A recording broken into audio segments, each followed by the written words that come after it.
Bonjour à toutes et à tous et bienvenue pour un nouveau numéro de Metal Missile et Plastic Gun. Aujourd'hui, comme vous pouvez constater, nous commençons en trombe avec le Sankukai, connu du moins sous nos latitudes sous le nom de Sankukai. Les spécialistes savent que le nom du vaisseau est Liabe et qui est extrait évidemment de la série Uchukara no Meseji, Ginga Taisen, je crois que c'est le titre complet, et que nous connaissons nous sous le nom de Sankukai. Alors, je l'ouvre. Voilà, là aussi, typiquement représentatif du boitage de l'époque. De nos jours, on a plutôt des encarts en carton ou dans d'autres matières, sauf dans les Soul of Shogokin, mais ici on retrouve bien la petite boîte en polystyrène qui nous rappelle, qui fleure bon les années 80. Donc je l'ouvre et éblouissement, joie visuelle, ravissement du nerf optique. Voici Liabe. C'est vraiment un superbe jouet, c'est vraiment très très beau. La joie et la félicité continuent puisque nous avons des éléments indissociables du Liabe, du Sankukai. Ce sont les deux chasseurs bien sûr qui sont pilotés respectivement par Ryu et Hayato. Donc je vais surtout ne pas se tromper, donc se référer à l'illustration de la boîte pour bien mettre chaque vaisseau à sa place. Donc ici nous avons l'encens, nous sommes dans le bon sens.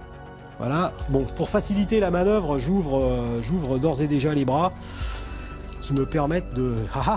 Et nous remettons le Sankukai en position. Donc voici le Sankukai en position de vol.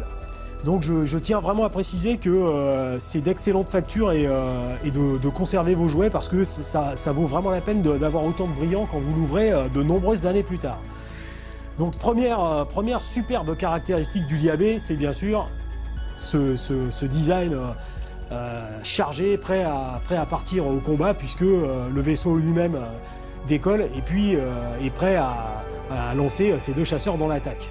Et pour ce faire, vous appuyez sur le bouton rouge qui est habilement placé ici. Et vous voyez là aussi du ressort qui résiste au temps, une ouverture propre, nette et sans bavure, bien sèche et bien appuyée comme on les aime. Et puis bien sûr l'exultation continue puisque quand vous posez votre Liabe, votre Sankukai par terre, vous avez aussi le loisir d'envoyer justement les deux chasseurs au cœur de la bataille pour combattre les Gavanas, chez nous les Stressos, et détruire du Laserolab. Ah, le Laserolab. Ça, si j'ai un regret au sujet de Sankukai, c'est les Laserolab. Si ça avait pu être produit en jouet, je pense que ceux qui connaissent bien la série se rappellent du design d'un Laserolab. C'était vraiment quelque chose de super génial avec les bras laser qui se déploient. C'était vraiment superbe. Revenons à notre Liabe. Donc je peux, en appuyant sur le bouton, lancer le Stragir. Voilà, là aussi du ressort bien sec et bien puissant qui vous lance un petit Stragir en plastique certes, mais qui figure parfaitement le vaisseau, il n'y a pas de problème. Et de l'autre côté, j'envoie le Jetiscope qui lui aussi bondit dans la bataille. Alors le Jetiscope aussi avec son design très particulier, ces deux canons, cette espèce de gros moteur qu'il a en dessous et puis les dérives derrière. Alors, voici pour le Sankukai.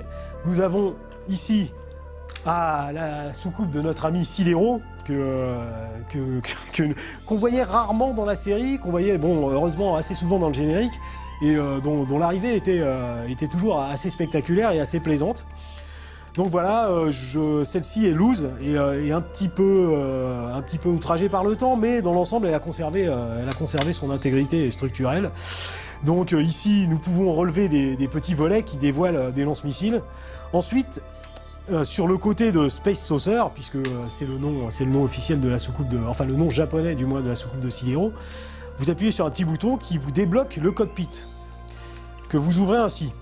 Donc là aussi on peut reprocher ça à l'outrage du temps. Théoriquement, le cockpit est lesté, et ce qui fait que quand vous le fermez et vous l'ouvrez, Sidero reste toujours à l'horizontale. Bon là, l'effet est quelque peu amoindri, mais bon, ça fait toujours plaisir. Et voilà, donc un jouet, quand vous l'avez complet, qui est vraiment sympathique, une forme ronde et vraiment de soucoupe, ça fait vraiment très très plaisir.